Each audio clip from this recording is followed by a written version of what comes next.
I wore these boots for 250 miles. Doc Marten Premiums made in England on the right, Solivairs on the left, and I really started to hate these boots, the Doc Martens. So let's go through and compare these two boots and talk about why these premium Doc Martens kind of suck.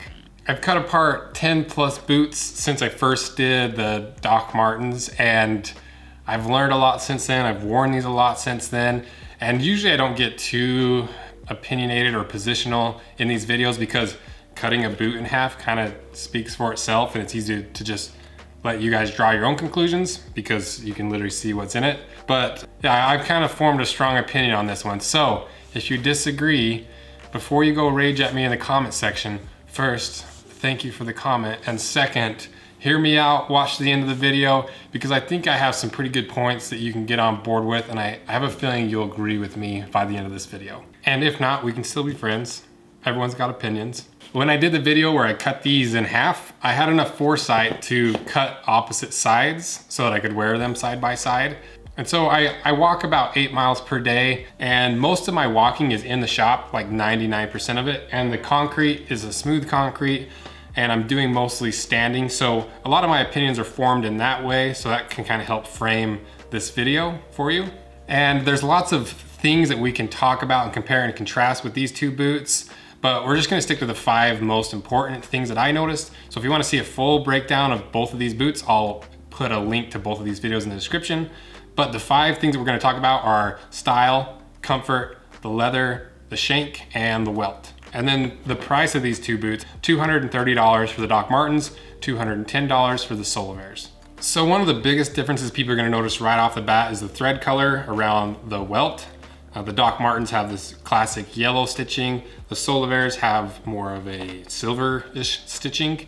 And I noticed while wearing these that the Doc Martens, they're not as waterproof as the Solivairs, because the Solivairs, this stitching you see on the outside is actually a decorative stitch. It doesn't actually stitch the Welt to the boot. That stitch is hidden inside. So the Doc Martens are a far less waterproof boot than the Solivairs. The Solivairs are still not waterproof, but they're more water resistant. And some people are just gonna like the color of thread better. I don't mind the yellow stitching, but a lot of men and adults kind of shy away from flashy colors like that. The other thing that I noticed is the toes profile. So if you look at the height of the toe box on these, the Doc Martens is a lot slimmer and lower toe box versus the Solivairs is a lot larger and taller, more like the classic Doc Martens. That's a more kind of Bulbasaur looking toe box. If you're going for the classic Doc Marten style, these ones are a lot closer. Both of those are kind of minor issues. So now let's talk about comfort, starting with like initial comfort, like the first couple days of wearing the boots. So the Doc Martens were really pretty comfortable right off the bat. And I think the main reason for that is you've got this pad at the ball of your foot, and the leather's a little bit softer versus the Solivairs. The Solivairs were a little bit harder compared to the Doc Martens at first, and it's because you don't have the pad at the ball of your foot, and the leather's a little bit stiffer. But there's kind of a saying with boots where if they're comfortable at first, they're not gonna be comfortable in the long run. If they're uncomfortable at first or they're stiff at first, they're gonna be really comfortable in the long run. And that turned out to be the case with these two boots, because at about the 100-hour mark, the comfort of these started to go downhill as it became more and more broken in. And the comfort of the Solivairs just got more and more comfortable as time wore on. A lot of that has to do with the leather, the construction, no pad at the ball of your foot. So we'll go over more of that as we go on. But overall comfort, the Solivairs are way more comfortable.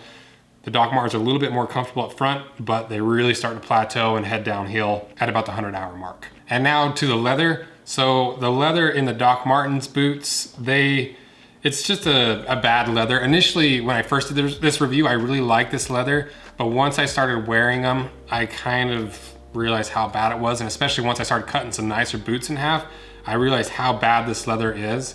And it's a thin leather, the fiber structure is really loose, and it doesn't have a whole lot of structural integrity to the leather, which to me is not a big deal because I don't mind like a floppy boot, because most of what I'm doing is walking around in a shop. I don't need a lot of ankle support, but a lot of people are gonna hate that. Versus the Solivairs, it's a lot thicker leather, The fiber structure is a lot more tight. It's not nearly as loose and floppy. These are gonna be a little more uncomfortable at first because it is a nicer leather, it's a stiffer leather, but once it's worn in, it's gonna fit you like a glove, and it's not gonna completely lose all of its structure like the Doc Martens did. They're both a finished leather, which finished leather can kind of go one of two ways. The better way is they take a nice leather and they throw a finish on top of it and make it look even nicer, make it look classy, make it look really clean. Or they can take a kind of a poured leather, throw a finish on top, and kind of disguise it as a better leather.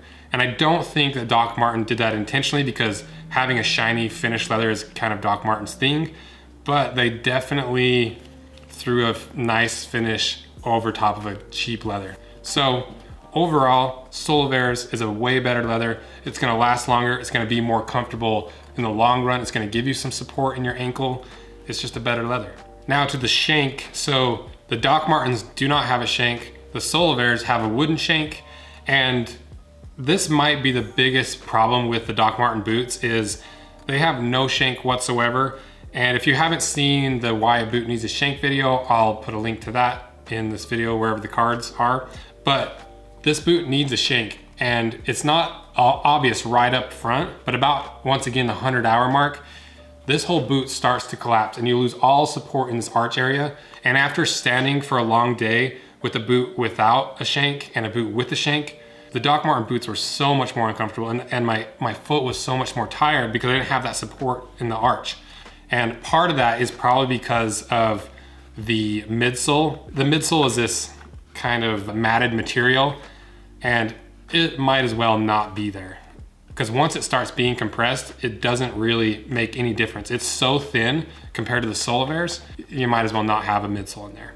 Versus the Solovair boots, which in the Solovair video, I kind of threw some shade at them because they use a wooden shank, but I kind of retract that statement and that sentiment, because this had a lot more support in it, and that wooden shank actually did provide a lot of support. So Solovair significantly better, outshines the Doc Martens by 10 times. I would way rather have a wooden shank than no shank any day. And then to the last thing that we're gonna talk about is the welt and kind of like the footprint of these boots. The Doc Martens, I actually really like the way these boots are structured. It's got a really wide footprint, and the welt sits alongside of the upper, versus the Solovairs. They've kind of got that classic Doc Marten style where the welt is kind of tucked underneath the upper, and that's one thing I do not like about the Solovairs. I hate when boots do this, because when you're first wearing them in, your pinky toe feels like it's sitting on top of a ridge. And even when the boots are really broken in, you still have a little bit of pinky toe rubbing, versus a boot like this that has a wider platform and the welt sits like outside of the upper or on the side of the upper. You don't ever have to deal with that problem, and I think it's a more comfortable boot initially, and it's more comfortable in the long run because there's a structure underneath of the insole that the welt is stitched to. So if your pinky toe is sitting on top of that, there's a lot more like material for it to break in, and it's just not gonna break in as much or as well as if it was just sitting on top of the midsole. I think that makes sense. So, you know, I really like the footprint of this boot, and I like the way that the welt sits. But once these are broken in, they're fine. Anytime I look at a boot, that's one of the first things I look at is how is the welt positioned? Am I gonna be standing on the welt for the first 3 months of wearing these boots? So on that aspect, I do like the Doc Martens better. So that's kind of like the biggest things that bother me about these boots. So to bring it all together, which boot's a better boot? Solovair is a way better boot. Night and day difference. Everything but a few little things like the welt position are better on the Solovair.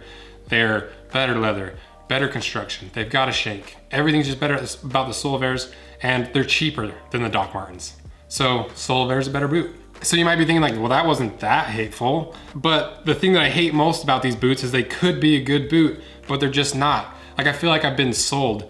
Like, for $230, this boot is kind of garbage. You know, when you really start breaking it down and seeing what's in the inside of it, compared to a cheaper boot from a smaller company who has less resources and less distribution to make a better boot for cheaper, like, it makes me hate these boots, because these boots have so much potential. If they spent time and money and make a decent boot, like, I would love these boots.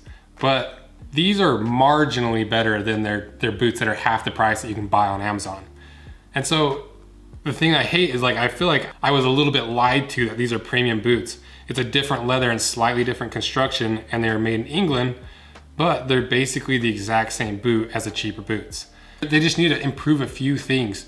And that's the thing, I hate when people disagree with things or don't like something and don't have a solution. So to make these a better boot, they just need to put a shank in it, use better leather, because they used to use better leather. They need a decent midsole. Like the old Doc Martens had a decent midsole. You know, I don't need a cork midsole for a $230 boot, but give me something more than this freaking garbage. And then if you want to get real crazy, let's make Doc Martens resolable. Like, why not? Like, I know that like the seam sewing or like the heat sewing is kind of their thing.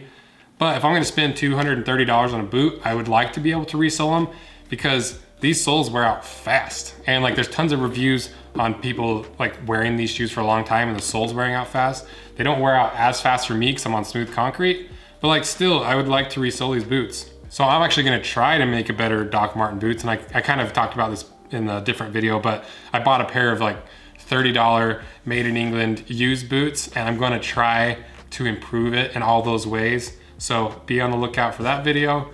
And let me know if I'm off on this. Am I just like having a bad day and just hating on Doc Martens? Or do you guys agree with me? And if you're a Doc Marten lover, was I off? You know, it's kind of a crappy boot for the money. If it was cheaper, I'd be all about it. Like if it was $100, I'd buy the boot for $100. Yeah, that's kind of why I hate these boots.